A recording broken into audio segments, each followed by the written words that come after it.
ہیں تو ہم اس کو اپریشیٹ نہیں کر سکتے. اس کو اپنی زبان میں ترجمہ کیجیے. آپ سرائکی بولتے ہیں تو سرائکی میں ترجمہ کیجیے اس کا, پھر آپ کو مزہ آئے گا. میں پنجابی بولتا ہوں تو میں پنجابی میں ترجمہ کرتا ہوں, کڈو نہ مار اپنی بستی چوں بڑے حاجی بنے پھر دیں.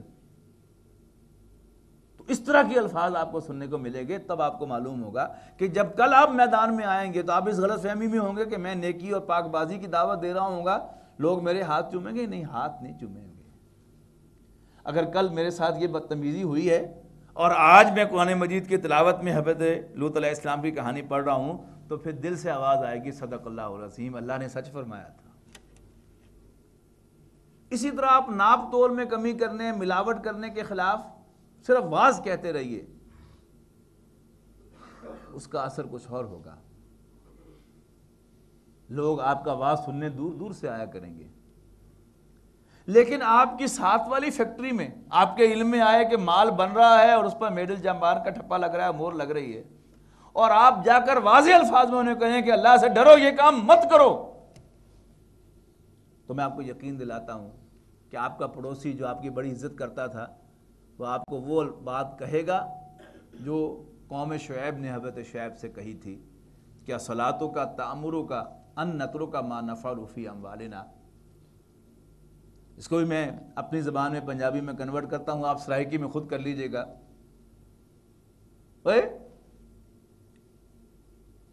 تیری نمازاں تینوں یہ کہندیاں کہ اسی اپنے مالاں چ من مانی کرنی چھڑ دئیے, ہمارے مال ہیں تم عمل ہے.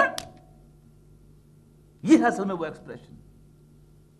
تو یہ ہے قرآن مجید کی رہنمائی کہ جب آپ ایکسپریس ورڈ میں کسی برائی پر تنقید کریں گے, یہ کام غلط ہے مت کرو, ہوا میں کہتے رہیں کہ ناپ تول میں کمی نہ کی جائے اور ملاوٹ نہ کی جائے, وہ اور ہے.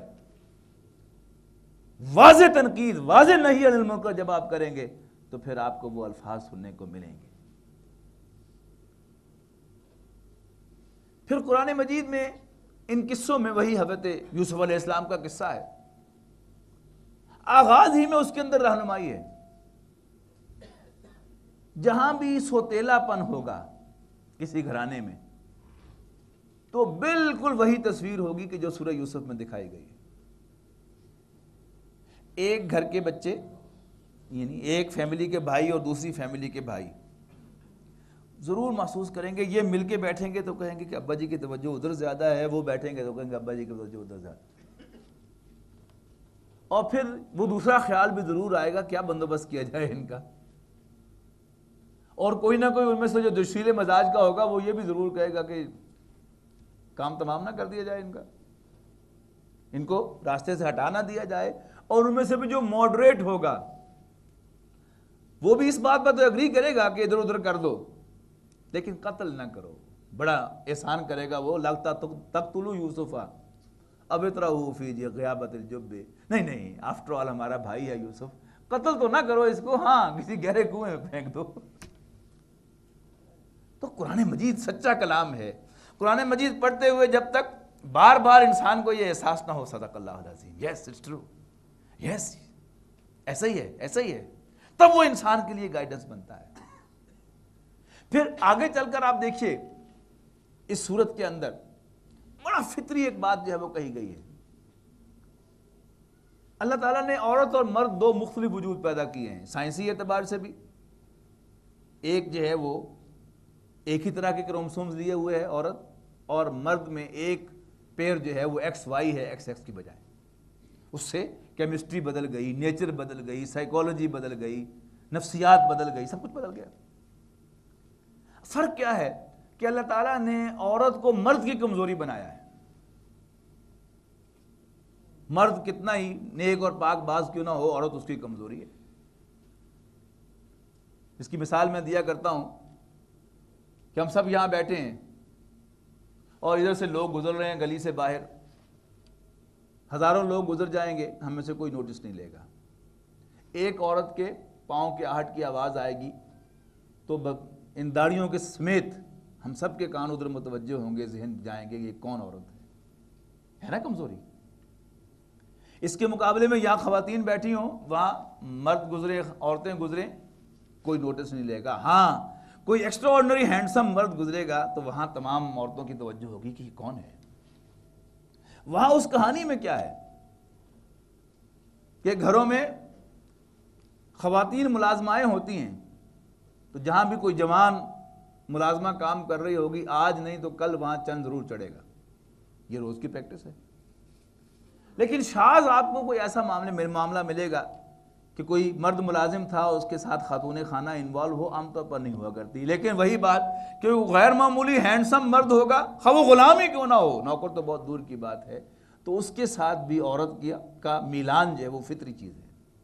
وہی وہاں پر ہوا کہ حضرت یوسف علیہ السلام غیر معمولی حسین و جمیل تھے، لہذا باوجود اس کے کہ ہاتھوں سے پالا تھا، غلام تھے، لیکن اس کے باوجود ارریزسٹیبل تھے، لہذا وہ ہوا جو آپ کو معلوم ہے۔ پھر اس میں جو بالکل فطری ہے، جو ہوتا ہے ہمیشہ زمین پر، قرآن مجید نے ایک ایک چیز کو واضح کیا ہے اور ہدایت ہمارے لیے رکھی ہے کہ جب اس عورت نے دعوت گناہ دی حضرت یوسف علیہ السلام کو، تو گائیڈنس کیا ہے کہ یہ تبلیغ کا موقع نہیں ہے کہ وہاں کھڑے ہو کر اس کو تبلیغ کرنی شروع کر دو، نہیں، فاستبق الباب، فوراً بھاگے وہاں سے یوسف علیہ السلام، تب بچے۔ اگر وہاں پر وہ گفتگو شروع کر دیتے اور تبلیغ شروع کر دیتے تو شاید ان کے لیے وہاں سے نکلنا ممکن نہ ہوتا۔ پہلی گائیڈنس۔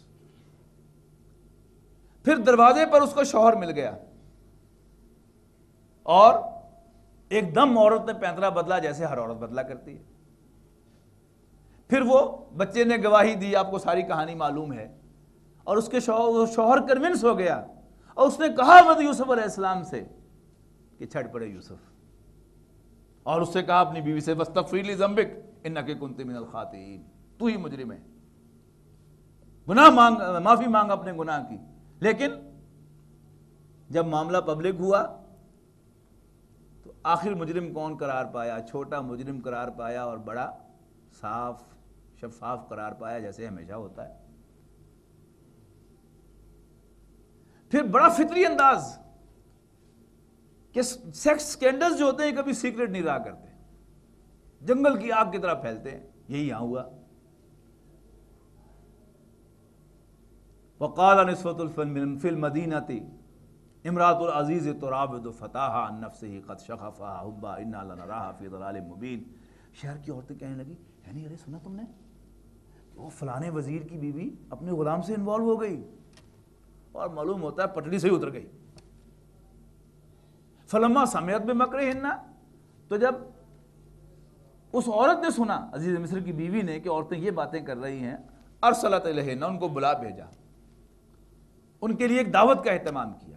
اب ظاہر بات ہے کہ جن عورتوں کو ایک وزیر کی بیوی نے دعوت پر بلایا تھا وہ کوئی بھوکی عورتیں تو نہیں تھیں، کھاتے پیتے گھرانے کی عورتیں تھی، وہ کھانے کی بھوکی نہیں تھی، کیا کرنے آئی تھی وہاں پر؟ اب ان کی سمجھ میں یہ بات نہیں آ رہی تھی کہ ہمارے گھر میں ملازم کام کرتے ہیں تو ہماری تو کبھی ایسی بات نہیں ہے، اور وہ عورت جو تھی وہ ایسی تھی بھی نہیں، ہو نہ ہو منڈا بڑا اسپیشل ہونا کوئی۔ اب وہ دیکھنے کے لیے آئی ہے، ہائی عورت جو وہاں آئی ہے، دوسری پوچھتے کہ تم پتہ ہے کہ وہ کون سا غلام ہے، تم نے دیکھا یوسف کون سا والا؟ لیکن اس نے استادی یہ کی ہوئی تھی کہ حضرت یوسف کو علیحدہ کمرے میں کسی کام پر لگایا ہوا تھا، اور جب پوری وہ کھانا جو ہے وہ لگ گیا اور ان سے کہہ دیا بسم اللہ کیجیے، اور انہوں نے وہ کیک یا پھل کاٹنا شروع کر دیا، این اس موقع پر پچھلے دروازے کی طرف دیکھ کر کہا اے یوسف ذرا بات سننا۔ تو وہ واقعہ آپ کو معلوم ہے کہ یوں ہی انہوں نے غیر ارادی طور پر کاٹتے کاٹتے یوسف علیہ السلام کی طرف گھوم کے دیکھا تو چھری جو ہے ان کو ہاتھ پر بھی چل گئی، زخم آ گیا۔ تو وہ دیکھ کر وہ حیران ہوئی، انہوں نے کہا کہ نہیں یہ تو کوئی انسان نہیں، بڑا باعزت فرشتہ معلوم ہوتا ہے۔ اب اس عورت نے کہا فذلکن الذی لمتننی فیہ، تو یہ وہ شخص تھا جس کے بارے میں تم بڑی ٹپ ٹپ کے باتیں کر رہی تھی، مجھے ملامت کر رہی تھی، دیکھا اپنا حال تم نے؟ یس وَلَقَدْ رَاوَدتُّهُ عَن نَفْسِهِ، میں نے واقعی اس سے خواہش کا اظہار کیا تھا، فاستعصم، لیکن اس نے اپنے آپ کو تھام کے رکھا، وَلَئِن لَّمْ يَفْعَلْ مَا آمُرُهُ، اور اب بھی اگر میری بات نہیں مانے گا لَيُسْجَنَنَّ وَلَيَكُونَ مِنَ الصَّاغِرِينَ، تو جیل بھیج دیا جائے گا اور بے عزت ہو جائے گا۔ اس پر جو رسپانس ہے حضرت یوسف علیہ السلام کا وہ ہے ہم مردوں کے لیے پھر ہدایت۔ دو چیزیں ہمیں عام طور پر اس معاملے میں بڑی غلط فہمی میں مبتلا کر دیتی